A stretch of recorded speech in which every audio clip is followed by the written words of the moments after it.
लोकसभा चुनाव 2024 के लिए पहले चरण का मतदान 19 अप्रैल को होना है। इससे पहले राजनीतिक दलों का एक दूसरे पर लगातार हमला जारी है। इसी बीच कांग्रेस ने वॉशिंग मशीन रखकर प्रेस कॉन्फ्रेंस करके सत्ताधारी दल भारतीय जनता पार्टी और प्रधानमंत्री नरेंद्र मोदी को निशाने पर लिया। इस दौरान पवन खेड़ा ने कहा कि इस वॉशिंग मशीन में मोदी नाम का वॉशिंग पाउडर डालोगे तो कितना भी पुराना दाग हो उसे भी छुटा देगी। इस मशीन की कीमत 8,552 करोड़ रुपए है, जो कि इलेक्टोरल बॉन्ड से पैसा मिला है। यही नहीं, उन्होंने इस मशीन का इस्तेमाल करके भी दिखाया। एक सफेद रंग की टी शर्ट ली गई जिस पर स्कैम, रेपिस्ट, फ्रॉड, करप्शन जैसे शब्द लिखे गए। इसके बाद इसे वॉशिंग मशीन में डाला गया तो उधर से एक नई टी शर्ट निकाली गई जिसमें लिखा हुआ था बीजेपी। आप भी देखिए। आज ये एक बड़ी रोचक प्रेस वार्ता है आपके सामने एक ऐसी वॉशिंग मशीन है जिसके विषय में हमारे साथी जयराम रमेश जी अक्सर चुटकी लेते हुए बात करते हैं कि साहब एक वॉशिंग मशीन में कोई गया और साफ हो गया। आज वो बहुचर्चित वॉशिंग मशीन आपके सामने है। हमारे कपड़ों पर कभी सब्जी के, चाय के दाग लग जाते हैं। चाय बोलते ही थोड़ा डर भी लगता है, लेकिन चलिए। तो कई बार महंगे से महंगा वॉशिंग पाउडर भी उस दाग को नहीं छुड़वा पाता। लेकिन अब मार्केट में एक ऐसी वॉशिंग मशीन आ गई है और एक ऐसा वॉशिंग पाउडर आ गया है। यह है उस वॉशिंग पाउडर का नाम, मोदी वॉशिंग पाउडर।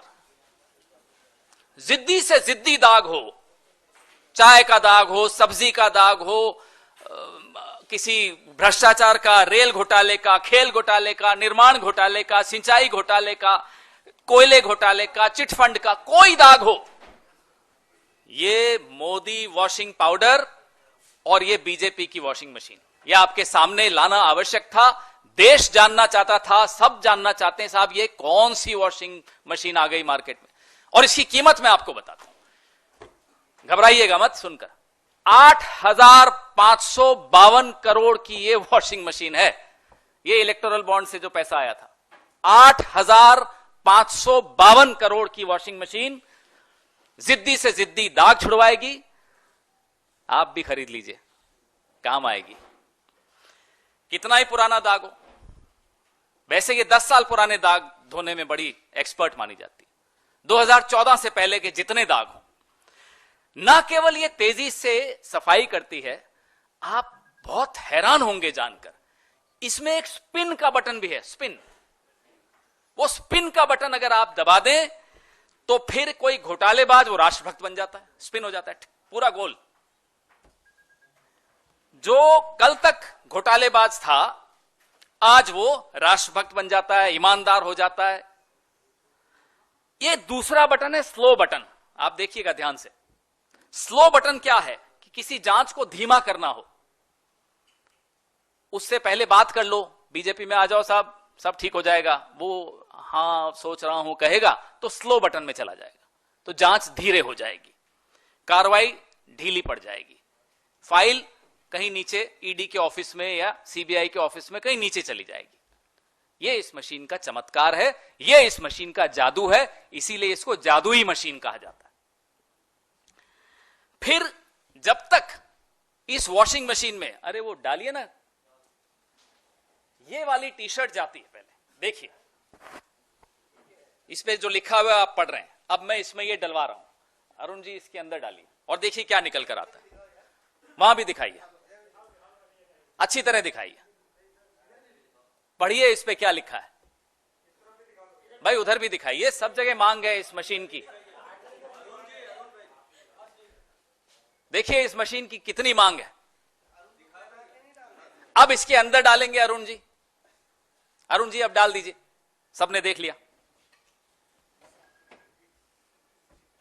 क्या बोल रहा है, बोलो प्रेस कॉन्फ्रेंस जी।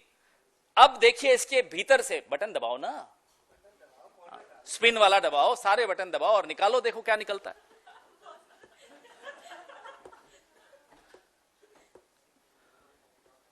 आज की प्रेस वार्ता मोदी जी जरूर देख रहे होंगे। अब ये देखिए साफ होकर क्या निकला।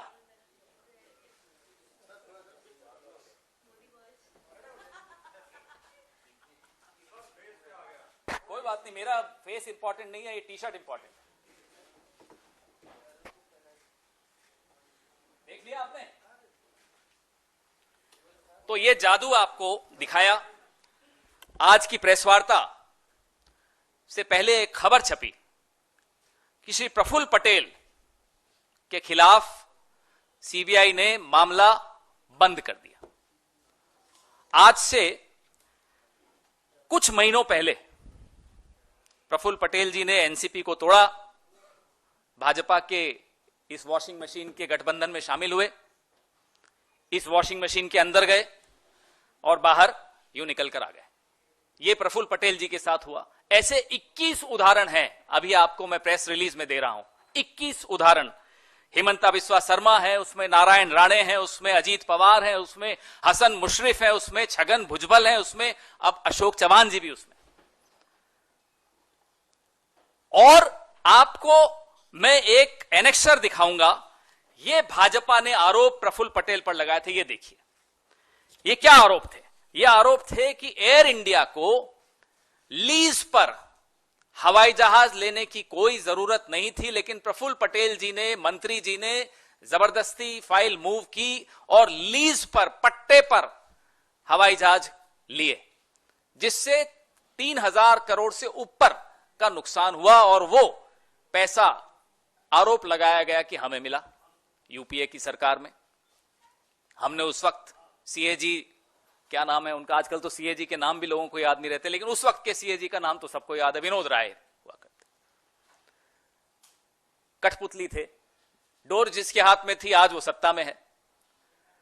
तो सीएजी ने अनाप शनाप लंबी चौड़ी उसमें टिप्पणियां की, आप लोगों ने खूब चलाई वो टिप्पणियां, और उन सब रिपोर्ट्स का लाभ लेते हुए आज नरेंद्र मोदी जी इसके ऊपर सवार होकर बैठे।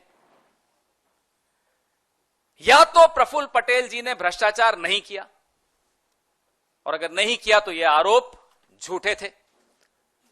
नरेंद्र मोदी को माफी मांगनी चाहिए प्रफुल्ल पटेल से, यूपीए से, कांग्रेस से, इस देश के पत्रकारों से, इस देश के एक्टिविस्ट से, इस देश के तमाम उन नागरिकों से जिन्होंने उस रिपोर्ट को और नरेंद्र मोदी की बात को गंभीरता से लिया था। अगर वो ईमानदार थे तो ये आरोप झूठे थे। और मैं प्रफुल्ल पटेल जी से भी आग्रह करूंगा, हिम्मत दिखाइए, ठोक दीजिए मानहानि का दावा नरेंद्र मोदी पर। तो ये फाइल क्यों बंद हुई? ये केस क्यों बंद हुआ? दो ही चीजें हो सकती हैं, या सच था या झूठ था।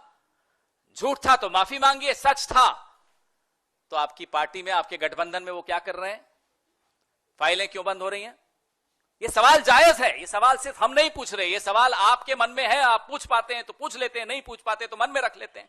लेकिन ये सवाल देश का हर नागरिक पूछ रहा है। Every single Indian wants to know the charges levelled against people like mister Praful Patel, people like Mr. Ajit Pawar, people like Mr. Chhagan Bhujbal, were they right? If the charges were right, what are they doing in your alliance? Why are their cases being closed? And if the charges were wrong, why were they wrongly accused? Please apologize, Mr. Modi. तो ये आपके सामने, ये washing machine का जो हमने किया, सिर्फ ये दर्शाने के लिए किया कि एक के बाद एक आप देख रहे हैं कि किस तरह से मजाक उड़ाया जा रहा है। आप लोगों की पत्रकारिता का मजाक उड़ाया जा रहा है, क्योंकि आपकी पत्रकारिता ने इन आरोपों पर जमकर चर्चा की थी। इस देश की राजनीति का मजाक उड़ाया जा रहा है, इस देश के सीएजी का मजाक उड़ाया जा रहा है, इस देश की एजेंसीज का मजाक उड़ाया जा रहा है, इस देश के लोकतंत्र का मजाक उड़ाया जा रहा है। अब इस मजाक का अंत होना आवश्यक है, क्योंकि अब यह मजाक क्रूर हो गया। It's a cruel joke now. मतलब कोई इतनी बेशर्मी से कोई ऐसा कोई करे, कभी इतिहास में इस देश ने नहीं देखा।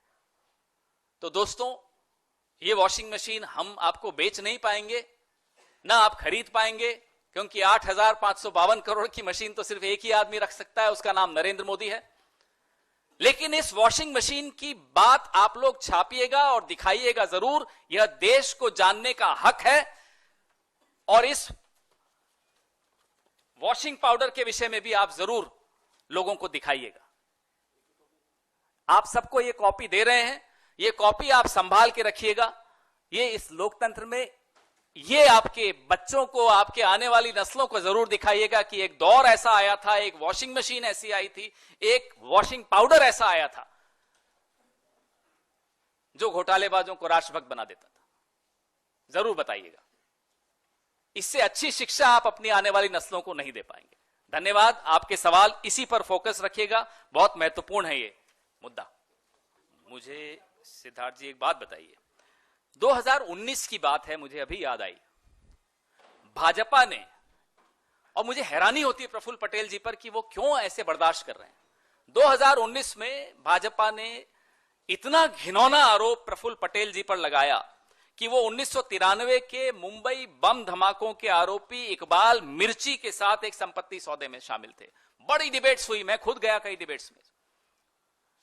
कैसे बर्दाश्त कर रहे हैं वो? सिर्फ इस एक टी शर्ट के लिए तो नहीं बर्दाश्त कर रहे होंगे। कारण क्या है वो बर्दाश्त कर रहे हैं? इतना बड़ा आरोप कोई मुझ पर लगा दे तो मैं तो 10 अदालतों में जाऊंगा। अब मैं भारतीय जनता पार्टी से यह जानना चाहता हूं, क्या वो आज भी इकबाल मिर्ची वाली बात पर कायम है? क्या प्रफुल्ल पटेल जी की इकबाल मिर्ची से कोई संबंध था? संबंध था तो प्रफुल्ल पटेल जी का नरेंद्र मोदी से क्यों संबंध हो गया? और नहीं था, माफी मांगे। हम चुनाव के बाद क्या क्या करने वाले हैं वो आप देखेंगे, रोज आपको ब्रेकिंग न्यूज देंगे। और ये अधिकारी जो इनकी कठपुतली बने हुए हैं, ये भी आज कान खोलकर सुन लें, एक एक को कटघरे में खड़ा किया जाएगा। वो कितना ही आला अधिकारी हो, किसी भी एजेंसी का अधिकारी हो, जिस तरह से इस देश में मजाक बनाया जा रहा है एजेंसीज का, वो हम बर्दाश्त नहीं करेंगे। सरकार बदलने दीजिए, बहुत कुछ बदलेगा। फोटो तो ले लीजिए वॉशिंग मशीन की। और इस पे कोई सवाल हो तो आपका बिल्कुल पूछिएगा। के अलावा 21 और बड़े नाम हैं जो इस वॉशिंग मशीन में तथाकथित रूप से गए और बाहर जब निकले तो उनको क्लीन चिट मिल चुका था। ऐसे कितने लोग हैं और किस किस पॉलिटिकल पार्टी से वो बीजेपी में गए? मैं ये लिस्ट आपको साझा कर रहा हूं। इसमें 51 नाम तो ऐसे हैं जिनको मैं तारीख के साथ आपको बता रहा हूं। मैं एक दो उदाहरण दे देता हूं आपको। सितंबर 2018 यानी कि छत्तीसगढ़ में विधानसभा चुनाव के 2 महीने पहले हमारे जो उस वक्त के प्रदेश अध्यक्ष थे बघेल साहब, उन पर सीबीआई की चार्जशीट लगाई गई थी। जनवरी 2019 यानी कि लोकसभा के 4 महीने पहले हुड्डा साहब पर सीबीआई ने एक मामला खोला था। ऐसे मैं आपको 51 उदाहरण दे रहा हूं जो विपक्ष के नेताओं के साथ सीबीआई और ईडी ने किया। उसके बाद एक और लिस्ट में आपको दे रहा हूं जो ऐसी लिस्ट है 21 लोगों की। मुकुल रॉय से शुरू होती है जो टीएमसी से फिर चले गए। तो सीबीआई ने जो नारदा और शारदा स्कैम था उसका क्या किया पूछ लीजिएगा। सुवेंदु अधिकारी नंबर 2, नंबर 3 हिमंता बिस्वा शर्मा, नारायण राणे, मिथुन चक्रवर्ती, सोवन चैटर्जी, वाईएस चौधरी, सीएम रमेश, अजीत पवार, हसन मुशरिफ, प्रफुल्ल पटेल, छगन भुजबल, फिर 2 और हैं वाईएस जगन मोहन रेड्डी, वी विजय साई रेड्डी। ये सारे उदाहरण आपके सामने हैं। आप ये देखिएगा कौन सी पार्टी के हैं, आपको खुद सारे जवाब मिल जाएंगे।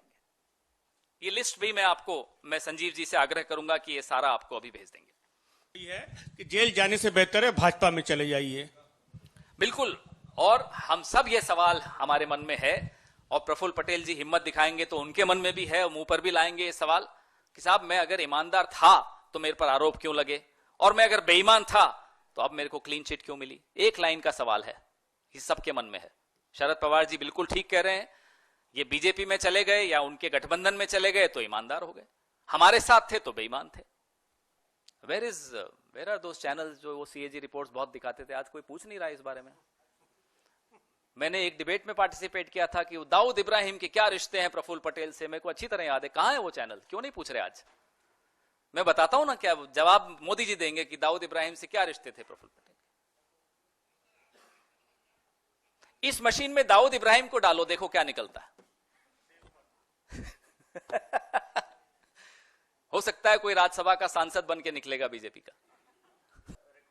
Well, we have always maintained that all these so-called scams which the BJP spoke about were fake. All the so-called reports that the so-called CAG called Minister Vinod Rai, who was a puppet in the hands of the current regime, were fake. But we'll definitely go after every single officer of these agencies who has willingly become a party to undermining our democracy and our constitution. No one will be spared. Bureau report, India public खबर। फिलहाल इस खबर पर आपका क्या कहना है, comment में लिखकर हमें अपनी राय जरूर बताएं। देश और दुनिया की तमाम बड़ी और लेटेस्ट अपडेट्स के अलावा लोकसभा चुनाव से जुड़ी बड़ी खबरों के लिए बने रहें इंडिया पब्लिक खबर के साथ। हमारे YouTube चैनल को सब्सक्राइब करें और बेल आइकन दबाना बिल्कुल ना भूलें।